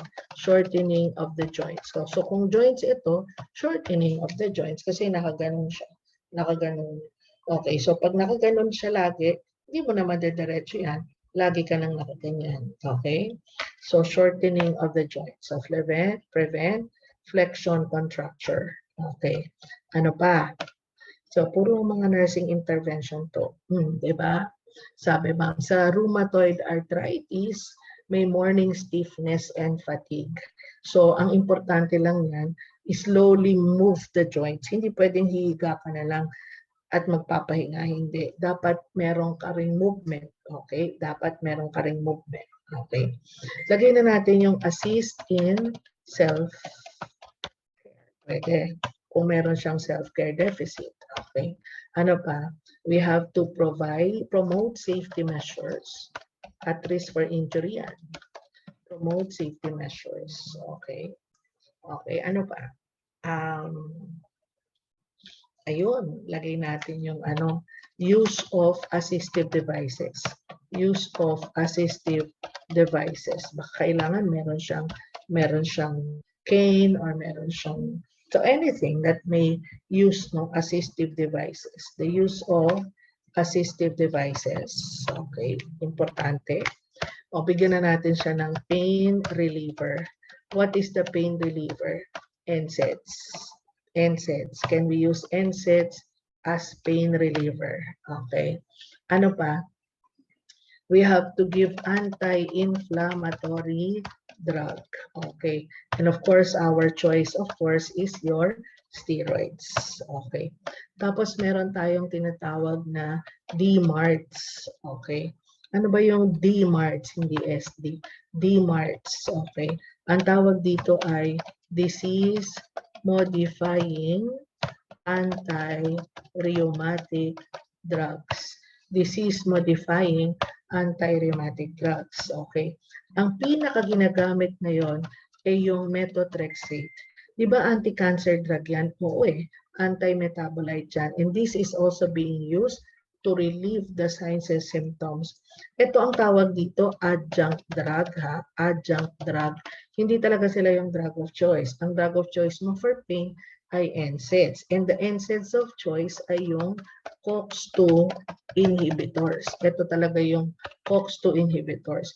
Pero itong sinabi mong adjunct treatment, they will help relieve the signs and symptoms. Palliative treatment to. Help relieve the signs and symptoms. Meron tayong methotrexate, meron tayong gold salts. Diba? Ang gold salts, example niyan yung auranofin, okay, aurothioglucose also. Okay, at saka yung anti-malarial drugs. Baka kasi magtaka mo, ba't ginagamit yung mga anti-malarial drugs? Kasi anak, yan? It also has an it can also decrease the symptoms of rheumatoid arthritis. Pero among all of this, the best that is being used today is methotrexate. Ang tawag dito ay DMARDs. Is this a drug of choice? No. Gagaling pa ba ang patient natin? Hindi na. So ang ating management lang is palliative treatment. Okay. We have to palliative treatment and prevent complications. Prevent and manage complications. Yeah, so these are the different nursing management for patients with rheumatoid arthritis. Okay. Sige, you tell me when you're done. Tell me when you're done. You tell me when you're done for rheumatoid arthritis. Tell me when you're done. Wait po, all right, no problem.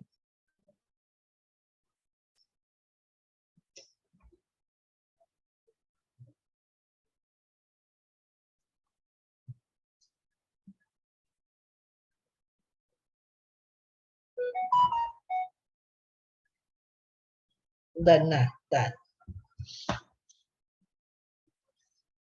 Done. Lahat na done. Yan. Sabihin sa akin pag tapos na.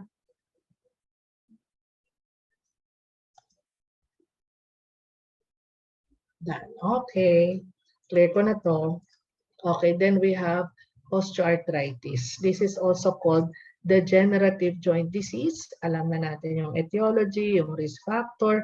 Ito yung dinrawing ko kanina. Ang nasisira lang yung cartilage. So kapag yan, pinamove mo, what do you feel? You feel the crepitus. And this is secondary to destroyed cartilage. Okay, tapos anong nangyari? Namatay yung chondrocytes. Tapos nagkaroon sila ng bone. Okay, yung bone na to, ito yung itsura ng bone. Ayan o. Yan, ang tawag dyan ay osteophytes. And the characteristic osteophyte seen on X-ray is a diagnostic test for osteoarthritis. Ulitin ko, walang inflammation sa una. But if this destruction has affected the entire joint, then there will be inflammation. Sana naintindihan mo yun. Ayan yung heel spur. Ayan. Buto yan. May muscle dyan. Ang sakit niyan. Lalo na kapag lagi kang nakatayo. Okay? So, the diagnostic test is X-ray. Tapos, ano yung management natin? Okay? So, osteoarthritis, tignan nga natin. Do we also need to provide rest between activities? Yes. Hindi pwedeng puro activity. Hindi naman pwedeng puro rest. Avoid overuse of joints. Avoid overuse of joints. And very, very important yung weight reduction. Kasi kawawa naman yung joint, no? Kasi it's actually carrying all the weights of the patient. Aray ko. That's very important. Weight reduction. Exercise. It is also very important. Okay. Ano pa? We need to promote safety. Also, kasi the patient will be at risk for injury, diba? You also have to use assistive devices. Help the patient use assistive devices. So in times, if there is a need to assist in self-care. Plus, pareho rin kaya sila ng nursing diagnosis. Oo naman, acute or chronic pain, risk for injury, diba? Pwede rin yun. Pareho lang. So, kaya yung nursing diagnosis natin, the same. Okay. Lagay natin dito ha. Ang pain reliever, ang priority mo, paracetamol. Hindi pwede ang paracetamol sa rheumatoid arthritis. Kasi sa rheumatoid arthritis, umpisa pa lang, may inflammation na. Eh, ang paracetamol, wala namang anti-inflammatory effect yan, di ba? So, dito, paracetamol ang pwede nating unahin. Okay. Ma'am, pwede ka rin diyang mag-NSAIDs? Oo naman, pwede. Pero ang priority mo rito ay paracetamol kasi nga non-inflammatory, especially in an acute condition. Okay. O ano pang pwede natin gawin dito? We can, in chronic, lagay ko ha, chronic ha, osteoarthritis, pwede rin tayong gumamit ng steroids. Okay. Tapos, we may do surgery. Ay, ma'am, inooperahan yung osteoarthritis? Oo. Especially kapag either nasa knee or nasa hip, no? Ang tawag dyan, arthroplasty. You have to repair the joint. Okay, repair the joint. Pwede sa knee, pwede sa hip, pwede. Yung sa knee, there is a total hip joint arthroplasty. total hip joint arthroplasty. So, ibig sabihin, nire-repair nila yung joint. Yes. Okay. Kung tatandaan mo to ha. Post-op, eto na naman, tandaan, isulat, iguhitan, bilugan, i-highlight, tandaan. Okay. Right after surgery, the patient's hip, dapat yung hip niya ha, yung hip dapat ay abducted. So, kailangan abduction, okay, naka-abduct, slightly abducted, okay, ang leg, okay, avoid adduction, external rotation, internal rotation, and severe flexion.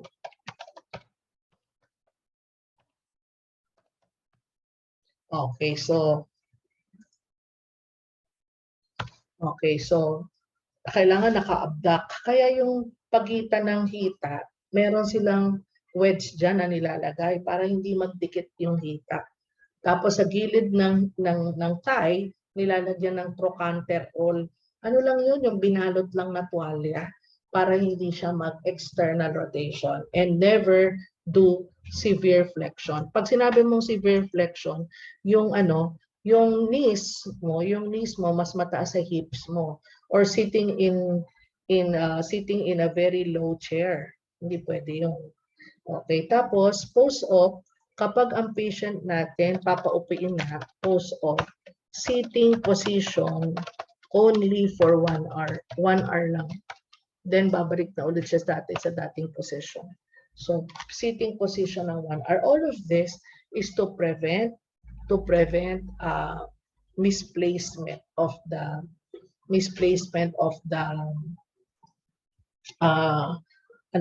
yung mga plates na nilagay mo, yung mga titanium, yung mga kinorek mo. So to prevent displacement of all those fixators, okay? Kailangan kanya. So this is your surgery. And then of course, after surgery, the patient will have to undergo rehabilitation therapy. Ma'am, ayoko pong magpapa-surgery. Magpapapiti na lang din po ako. Actually, pwede naman yun, but it also depend on the case. Yung ibang severe cases, dapat pareho. May surgery na, may physical therapy pa. Sa physical therapy po, ano pong ginagawa niyan? Sa physical therapy, what they do is to strengthen the muscle. Halimbawa, meron kang knee problem or hip problem, i-strengthen nila yung mga calf muscles mo. Sa joint naman sa hips, i-strengthen naman nila yung mga abdominal muscles mo, tsaka yung mga muscles of the back area. Kasi kapag yan, supported ng muscles na yun, malilesen yung signs and symptoms. Okay, so this is your osteoarthritis. Okay, naiintindihan? Do we understand? Yes. Learning po ba tayo? Yes, opo, very good. Okay. So this is your osteoarthritis. I-erase ko na ba? Can I erase? Can I erase?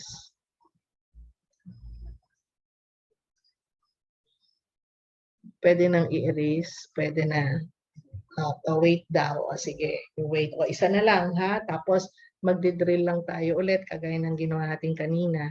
And we are done with the musculoskeletal. Please study. I will be opening up quizzes this week. Okay? Huwag kayong mag-alala kasi i-open time ko naman yung may due date. But if you cannot do that on the due date, you can still do that. Kaya lang, pag late ka, sorry ka. Okay?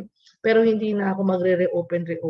Pag na-late ka, just do it. Pindutin mo lang, lalabas ulit yun. Kasi gusto ko naman lahat kayo magkaroon ng, lahat naman kayo pumasa. Gusto ko yun. So, gusto ko rin kayong bigyan ng chance. So, wala nang problema. Basta may due date ako, if you go beyond the due date, maminusan ko kayo, pero you can still take the exam. Okay? Walang problema. Kasi may due date dapat. Gouty arthritis, etiology, risk factors, pinag-usapan natin to. There are deposits of uric acid crystals. Ang tawag dito ay tophi. Anong unang-unang naapektuhan? The big toe. Okay. Ano nga ulit yung diagnostic test? Kaya ako may hinahanap na isang slides. Kasi may picture doon. May picture ng polarized light microscopy. Well, unfortunately, hindi ko siya makita. Hindi ko makita. Anyway, punta ka sa libro, tignan mo ha, arthroscopy, etc. So let's do, ayan, ayan yung TOEFL. Ayan, TOEFL. Okay, ayan no, TOEFL. Ma'am, question, can we remove that TOEFL? Actually, pwede naman, no? But the problem is not the TOEFL itself, eh. Ang problem natin, yung mataas na uric acid. Kahit tanggalin mo yan, babalik at babalik din yan, di ba? Naku, by the way, nakalimutan ko, bago tayo lumayo pa ng lumayo.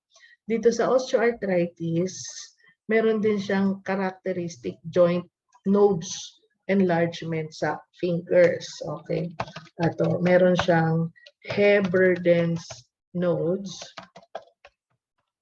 at saka Bouchard's nodes. Yung Heberden's nodes are seen in the distal area of the finger dito. Pag dito sa ilalim, ang tawag Bouchard's nodes, proximal. Proximal area. Dito sa ilalim naman. This is the characteristic nodes naman seen in the hands of the patients with osteoarthritis. Sorry, nakalimutan ko yan. Sa osteoarthritis yan. Osteoarthritis, osteoarthritis. Okay? Characteristic. Ma'am, nawawala pa? Hindi, no? It's always there. Yes. Okay? Okay na to, ha? O, balikan na natin si gouty arthritis. Ayan. Ayan, TOEFL. Ito, TOEFL. Okay? And how do we manage? Unahin muna natin yung acute attack. Okay? Diba sabi ko, pag nakakain to, kaya nakainom ng alak to. Tapos kumain ng mga mani, nako, magkakaroon ng acute attack. So this is characterized by severe pain. What is the drug of choice for acute attack? Colchicine. Colchicine for excuse me, colchicine for acute attack. Meron daw tong dalawang effect. No? Meron daw yung anti-inflammatory effect. Tapos meron din daw yung nagdi-decrease ang precipitation of uric acid crystals. Uric acid crystals in the joints. Okay. This is being done during acute attack. Okay. Now for pain management, we give NSAIDs.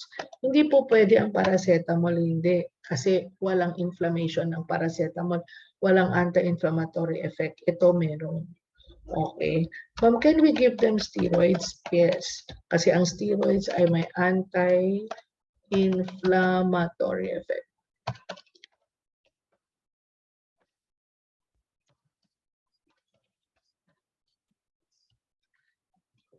Anti-inflammatory effect. Ayan. Then number 4, okay, ano pang management natin sa gouty arthritis? We need to give a drug to decrease the uric acid level. Okay, drugs to decrease uric acid level. Meron tayong probenecid, meron tayong allopurinol, tsaka meron tayong febuxostat. Ito yung bago eh, febuxostat. Ayan. Ito naman yung drug na nagdi-decrease ng uric acid crystals. Okay? Ma'am, ano yan eh? Drug therapy yan. Diyos ko naman, anak. Malamang naman, yung mga nursing management natin, pareho lang. Do we need to promote safety? Oo naman. Do we need to provide rests between activities? Oo naman. Okay, ano pa? Assist in the use of assistive devices.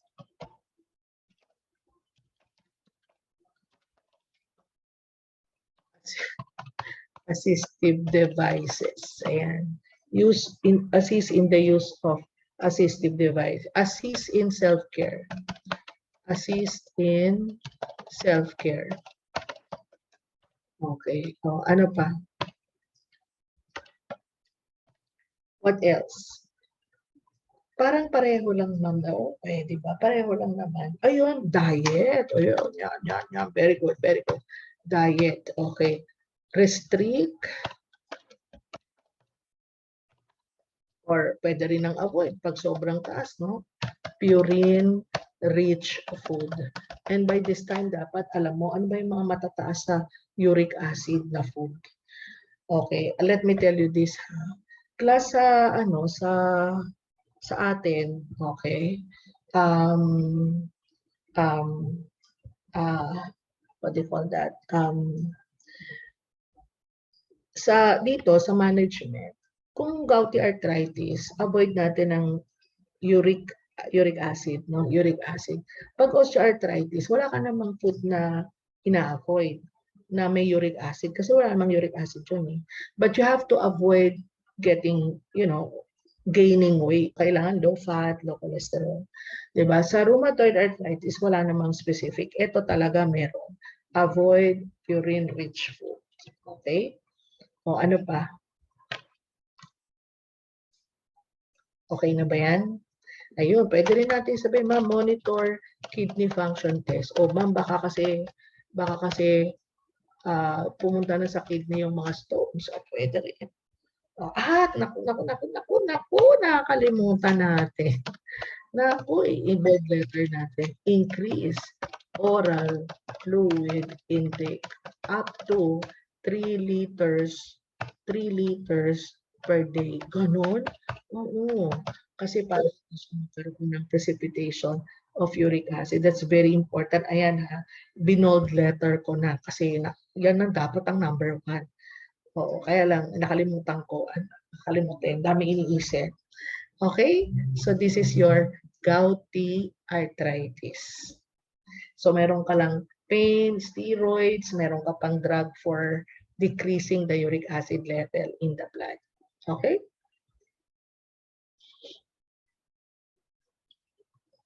Do you have any question? May tanong ba?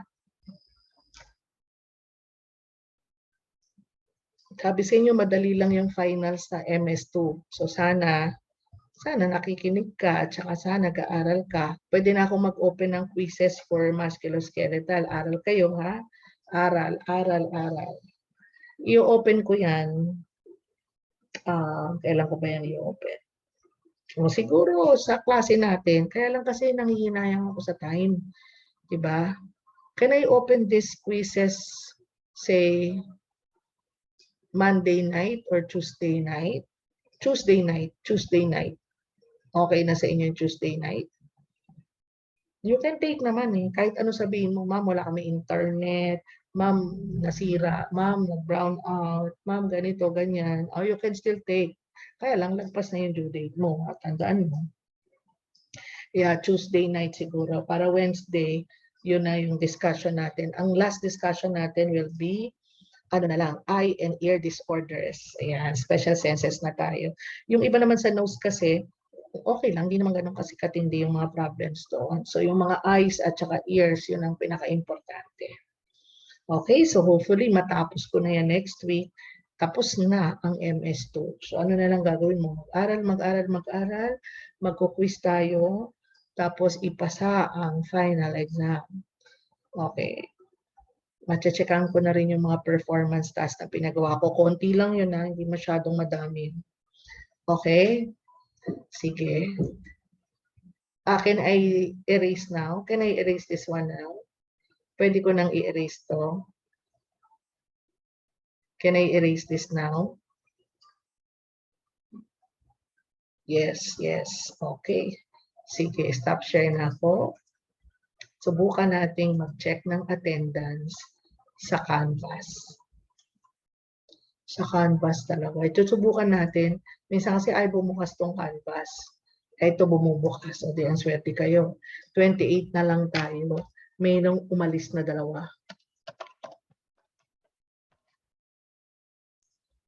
Okay.